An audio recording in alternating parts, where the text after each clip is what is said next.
Witam Cię, Arturze. Witaj, Aniu. Witam Was wszystkich, kochani. Kolejny raz z Arturem spotykamy się, żeby się dowiedzieć coś więcej o ziołach, które nas otaczają i może Artur uchyli rąbka agrohomeopatii, ponieważ wypróbował, przetestował jeden cudowny lek na mszycę, który znamy w homeopatii. Zapraszam, Arturze. Dokładnie. Witam serdecznie Ciebie, Aniu, witam wszystkich, którzy oglądają. No właśnie, tutaj może od tej agrohomeopatii dwa słowa zacznę. Dlaczego od agrohomeopatii? No, bo jest skuteczna. Właśnie skutecznie pozbyłem się mszyc już na drugiej z moich roślin, bo opowiadałem coś o żywrótce wcześniej, natomiast teraz piołun. Piołun właśnie padał ofiarą mszyc. Atakowały go bezwzględnie. A co za tym idzie, dalej pojawiały się nomrówki i później przychodziły te ślimaki, takie nagie, tak zwane chyba pomrowy bodaj się nazywają. I już było totalne spustoszenie, już piołun się nie nadawał do niczego. No generalnie już po samym ataku mszyc ten piołun nie nadaje się do przetwarzania. Te takie porażone gałązki trzeba wyrzucić, no to już tego nie można za bardzo przetworzyć, bo tam jest ta wydzielina mszyc, on jest uszkodzony, no takich roślin się w ziołolecznictwie nie używa. No właśnie, i co tutaj właśnie ja zrobiłem? No położyłem ampułkę z remedium Coccinella septem punctata, czyli biedronka siedmiokropka. Remedium, które Jaka właśnie, potencja? a nie wysoka Aniu, 9C. Mhm. 9C i wystarczyło, bo ta informacja gdzieś tak podziałała. Były pierwsze symptomy, czyli pierwsze mszyce widziałem. Co więcej, biedronki sobie też chodziły, także, a teraz biedronek jest co najmniej kilka, ale mszycy ani jednej. I tak biedronki gdzieś tam sobie wędrują. Nie wiem, czy to też remedium podziałało, że biedronki Mhm. przyciągnęło, a mszycy nie mam ani jednej. Także piołun jest piękny, piękny, bujny. Mhm. A Y, po ilu dniach? Czyli położyłeś ampułki, nie pryskamy roślin, Nie, tylko nie kładziemy pryskałem, ampułki nie na dole pryskałem. rośliny, tak? Na Tak, na ziemi dole rośliny położyłeś? położyłem sobie, pod rośliną położyłem sobie taką niewielką ampułkę, jak jest chyba do próbek tych laboratoryjnych, taka Mhm. 1,5 ml, właśnie tam rzuciłem trzy Mhm. granulki właśnie tego remedium Coccinella septem punctata i ono sobie leży do dzisiaj. Ono jest szczelnie zamknięte, leży sobie pod rośliną. Właśnie pierwsze mszyce były, bo zaobserwowałem, to nie był jeszcze taki zmasowany atak, ale były też mrówki właśnie, które tam, no wiadomo, mrówki sobie te mszyce gdzieś tam pilnują i żywią się ich tą wydzieliną. Yy, Ja tak codziennie nie chodziłem do tego piołunu. Po tygodniu nie było ani jednej mszycy i co więcej, mrówki pojawiają się, ale pojedyncze, nie ma żadnego gniazda, natomiast jest kilka biedronek i te biedronki sobie też tam Mhm. gdzieś chodzą i jako strażnicy pilnują tego piołunu, natomiast mszycy Mhm. nie ma ani jednej. Natomiast generalnie co roku, 2 lata temu miałem taki zmasowany atak najpierw mszyc, a później przyszły no, do tego słodu ślimaki, więc z mojego piołunu nie było niczego, nie było czego co zbierać, on się nadawał tylko do wycięcia i czekałem na młode listki jak puści. Natomiast w tym roku rzeczywiście zapowiada się już zbiór. Remedium gdzieś około, no po tygodniu jak zobaczyłem, no zupełnie zdrowiutki piołun. Z tym, że tak jak mówię, to było takie działanie prewencyjne bardziej, po zauważeniu pierwszych tam oznak, że pierwsze mszyce mi się gdzieś Mhm. pojawiały. No i okazuje się, że jest to już kolejne skuteczne działanie na roślinie. Mhm. Żywotki pryskałem w domu, bo żywotki ja wspominałem, bo to były rośliny w domu, ja je opryskałem i też są czyste, nie ma ani jednej mszycy, także teraz Mhm. testy Ale trzeba dodać, musimy dodać, opryskałeś wodą z tym lekiem Tak, homeopatycznym. tak, tak, to był Nie oprysk, ziemią. tak, to nie była żadna chemia, to był Mhm. Mhm. rozcieńczony, kilka granulek rozcieńczone, no dosłownie tam w setce wody i takim sprayem, Mhm.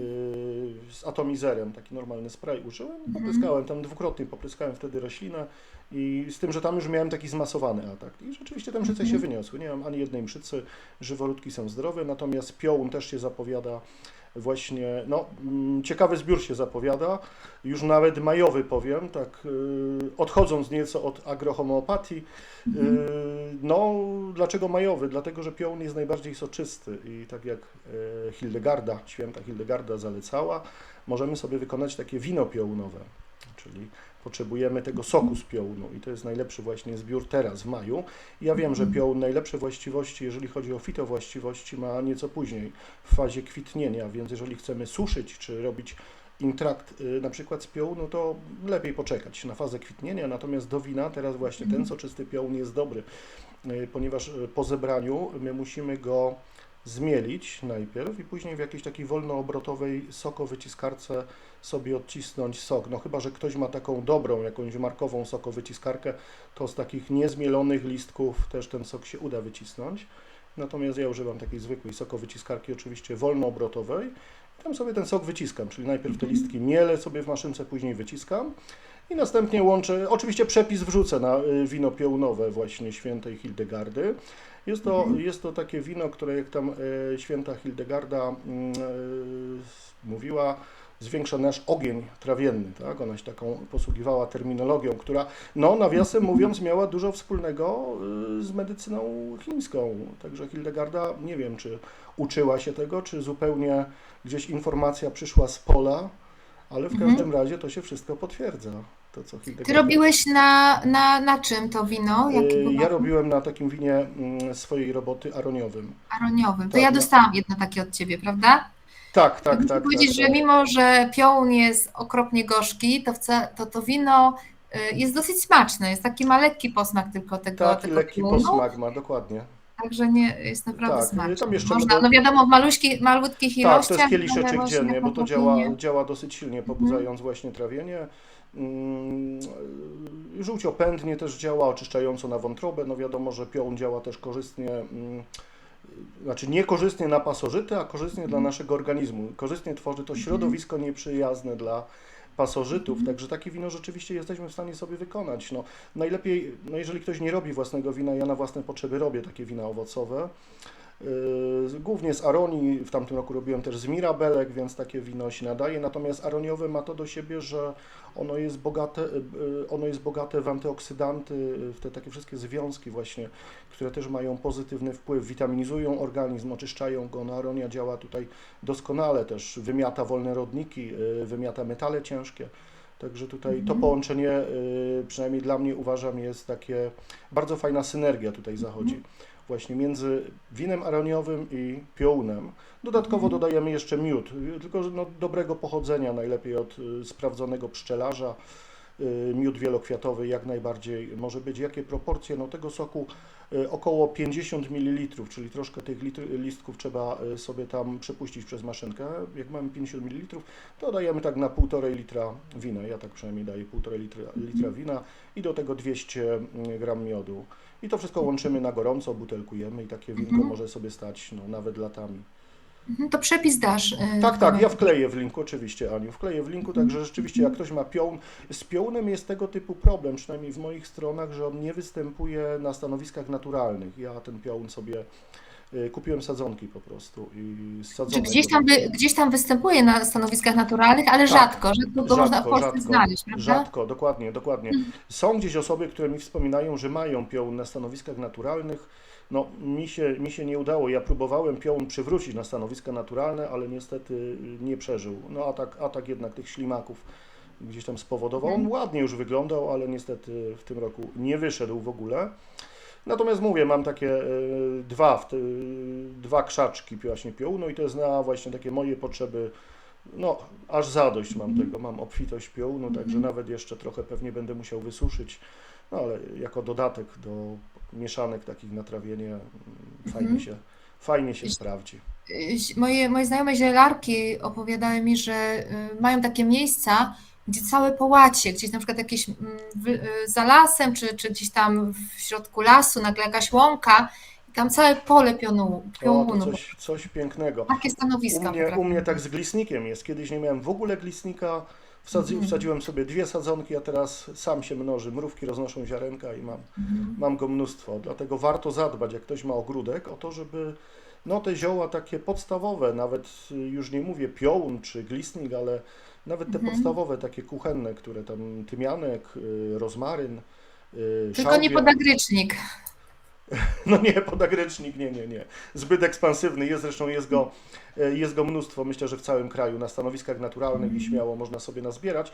Natomiast no, inaczej smakują te zioła, które zbierzemy we własnym ogródku. One mają tą taką pozytywną energię i mają ten zapach. Jak się zbierze o takiej odpowiedniej porze z rana, nawet jak się tak potrąci tymianek, to ta aura takiego zapachu. O ludzie, to jest coś pięknego, czy rozmaryn, dlatego warto takie coś posiadać. Natomiast piołun też warto posiadać. Można kupić sadzonki, są tacy sprzedawcy, którzy mają o tej porze roku, można sobie wsadzić, on jest mrozoodporny, nie wymaga jakichś specjalnych zabiegów. No, wiele też innych rzeczy można sobie z piołunu zrobić, można sobie robić właśnie intrakt też, tak, także to też jest bardzo fajne, czy przy kuracjach takich przeciwpasożytniczych, szybkich, czy przy problemach z trawieniem, on działa też żółciopędnie, wiatropędnie, więc rzeczywiście, tylko nie przesadzać z ilością, no bo piołun tam w dużych ilościach może być toksyczny, ale kieliszeczek takiego wina właśnie świętej Hildegardy, no w 100% jestem przekonany, że nikomu nie zaszkodzi. No. Nalewkę też można z tego piołunu Tak, zrobić, tak, tak, prawda? nalewkę. Tam doktor Różański proponuje na gorąco, czyli ten intrakt tak zwany, tak, czyli gorącym alkoholem zalać. Wtedy się nawet ładny kolor długo utrzymuje, taki zielonkawy jak w absyncie.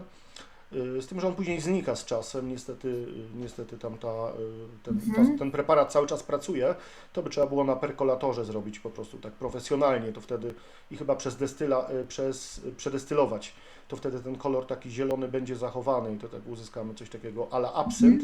Natomiast mówię, no trzeba delikatnie z tego typu preparatami, trzeba trzymać się dawek, no najlepiej sprawdzić w monografiach doktora Różańskiego, tam są podane dokładne dawki, jak to dawkować, nie eksperymentować, a przede wszystkim trzeba poznać roślinę, no zanim zaczniemy używać, to przede wszystkim trzeba poznać roślinę, natomiast piołun w rozsądnych ilościach, no na pewno nie zaszkodzi. Wiadomo, że nie przesadzamy z piołunem, używamy go raczej wtedy, gdy potrzeba, nie tak na co dzień, czyli przy problemach trawiennych, przy takich kuracjach wzmacniających właśnie to wino jest zalecane. Taka kuracja raz w roku na pewno nie zaszkodzi. Nie jest to trunek do codziennego picia na pewno. To znaczy tam tego alkoholu już nie ma wiele też, bo to wino, alkohol odparuje w trakcie robienia wina, no ale to nie jest wino takim, którym możemy się, nie wiem, tam upić, więc jest to bezpieczne. Tutaj tam alkoholu ma niewiele. No. Ja myślę, że ten smak tego piołunu, który jest tak gorzki, powoduje, że my nie możemy tego piołunu chyba przedawkować tak naprawdę. Tak, też mi się tak wydaje, a poza tym no, ten gorzki smak pobudza nasze receptory trawienne, produkcję soków żołądkowych, także tutaj dla osób, które... Przeciwko pasożytniczo, Tak, prawda? ktoś mi I tak mówił, dalej. że rewelacyjnie na przykład wspomógł tam swój organizm przy dolegliwościach z refluksem właśnie. Też ten gorzki smak spowodował, że tam ta gospodarka właśnie gdzieś tymi kwasami żołądkowymi, kwasowość żołądka się poprawiła i tam wszystko wróciło do normy, więc myślę, że warto tutaj Cudowne spróbować. zioło, cudowne zioło. Jest to oczywiście lek homeopatyczny też, który ma cały swój obraz psychiczny, fizyczny, bardzo ciekawie opisany. Ja miałam taki okres, gdzie sobie rano właśnie piłam kilka kropli czy kilkanaście kropli nalewki z piołunu z wodą i to było takie ciężkie dla mnie do wypicia, bo ten smak był obrzydliwy po prostu, ale miałam takie poczucie, taka dumna była, jak mi się udało to przełknąć, miałam takie poczucie, takie okropne na pierwszy moment, ale miałam taką satysfakcję. To jest tak gorzkie, że już teraz przez cały dzień wszystko będzie tylko słodyczą, wszystko będzie cudowne, cudowny smak miało, już nic nie będzie gorsze. Ja uwielbiam natomiast smak gorzki, na przykład mi właśnie te piołunowe takie czy napary, czy właśnie inne wyroby typu wino, właśnie nie wiem, być może mój organizm potrzebuje, bo dla mnie gorzki smak jest, no działa rewelacyjnie, ja wtedy nie mam ochoty na słodycze, jest coś wspaniałego właśnie po tym gorzkim Nie, w smaku. tym winie twoim to jest takie delikatne Tak. ta gorycz, tak jak w toniku, ale tutaj ta nalewka po prostu, odrobina z To wodą, wino to by po było, Aniu, prostu... bardziej gorzkie, gdyby piołun był zebrany później, czyli tam on ma wtedy więcej tych substancji A aktywnych. ja właśnie miałam, tak, ja miałam to, że już kwiaty były. Tak, Tak, to już mało soku wtedy ma, już ciężko sok wtedy. tak, takie Tak, aż żółtawy się robi, nie? Tak, on taki żółtawy, rzeczywiście. bardzo ładnie pachnie, on ma wtedy mnóstwo właśnie olejków eterycznych i tych innych wszystkich fitoskładników, wtedy jest największa koncentracja, natomiast mało soku ma. A to wino właśnie no, ma nieco inną rolę pełnić, bo ono pobudza nasz ogień trawienia, tak? Jak mówiła właśnie święta Hildegarda, więc temu służy. Natomiast jak ktoś chce piołun już stricte w kuracji jakiejś ziołowej, no to wtedy najlepiej albo w formie intraktu, czy to w formie też naparu, no zależy, ale trzeba poznać zioło, no trzeba poznać Tak, jego ja właściwości. zachęcam, sama to robiłam wiele lat, zachęcam do szukania, jak natkniecie się na jakieś zioło, na przykład po naszej tutaj rozmowie, na piołun. Otwórzcie sobie strony dr Henryk Różański, On jest takim autorytetem dla mnie w Polsce i dla wielu, tak, naturopatów. I zobaczcie, jak on pięknie opisuje dane zioło i jak wiele możliwości on wypisuje i przepisów, co na co i nalewki, ekstrakty, Tak, zioła, octy. Po prostu zobaczycie, jaka różnorodność, jakie bogactwo i to jest taka wiedza naprawdę sprawdzona. Nie wyszukujcie sobie tam sztucznej inteligencji zaraz, żeby wam nie wiadomo skąd, tylko po prostu dr Henryk Różański. Jego po prostu opisy tak. ziół, zastosowań, przeciwwskazań i tak dalej, na tym możecie się opierać. Tak, dokładnie, dokładnie. Mamy cudownego człowieka właśnie, który udostępnia za darmo, dzieli się swoją wiedzą, więc trzeba po prostu z tego korzystać i sięgać do sprawdzonych źródeł. Nigdy do jakichś przypadkowych, do jakichś fantazji internetowych, bo też takich jest wiele, więc tego unikamy, a sięgamy tylko do tego, co pewne. Pierwsze poznajemy, a później dopiero stosujemy. Ale warto Dokładnie. wyjść w teren, bo i próbować samodzielnie rozpoznawać zioła, już nie mówię, żeby używać, bo wtedy jeszcze mamy tą taką energię, którą czerpiemy z natury. Ten spacer, obcowanie z roślinami, to jest piękne. A zioła Dokładnie. też przy okazji. Ja znalazłam na obrzeżach miasta zupełnie przypadkiem piołun, gdzie się nie spodziewałam, bo myślałam właśnie, że to jest tak trudno dostępny, że to gdzieś naprawdę musi być w dzikich takich terenach, u gorach i tak dalej. A ja wyszłam po prostu działka obok, taka budowlana, jakby pod miastem i zobaczyłam piękny krzak właśnie tego ziela i nie mogłam uwierzyć. I mimo, że znałam, no to musiałam zdjęcia zrobić i na grupę moich przyjaciół, właśnie zielarzy wrzuciłam, żeby potwierdzić i mam nadzieję, że on dalej jest, bo to wieloletnia, Tak, prawda? wieloletnia, tak, tak, byli na Dlatego, że ja tam wieloletnim. zajrzę, tak, ja sobie właśnie narwałam i ja sobie zrobiłam właśnie tą nalewkę, a byłam tak szczęśliwa, że po prostu w takim miejscu, po prostu centralnie tutaj, nikt nie wie, ludzie tam może chodzą czy omijają, bo to taki, no taki kawałek ugoru, Mhm. ale właściwie jeszcze w mieście, ale jakby na obrzeżach, już tam dalej są pola, kawałek dalej, ale no, nie spodziewałabym się tego. Także miejcie oczy szeroko otwarte, rozglądajcie Dokładnie, się, uczcie się, zobaczcie, teraz mamy takie możliwości sprawdzania w internecie, jak wygląda dane zioło, opisy i tak dalej. Macie grupy zielarskie, możecie napisać, pokazać zdjęcie i wszystko macie, nie musicie się bać i poczytacie u doktora Różańskiego. Nie bójcie się, otwierajcie się, to jest Boża apteka. My nie korzystamy z aptek w ogóle, prawdopodobnie. no, Przypuszczam, że ty, Arturze, nie, też nie. nie korzystam. Gdzieś tam czasami może, ale nie pamiętam już kiedy byłem w aptece. Chyba ostatnio byłem po taką gazówkę, no bo tego nie zbiorę w terenie, więc to była chyba rzecz, Dokładnie, którą kupowałem w dokładnie. aptece. Tak, Natomiast tak, jeżeli ale chodzi nie, że o... zioła, herbaty, Tak, takie rzeczy, no. Dobrze, Arturze, bardzo Ci dziękuję dziękuję również, i czekam z niecierpliwością na następne spotkanie. również. Pozdrawiam Was wszystkich, do usłyszenia. Do zobaczenia.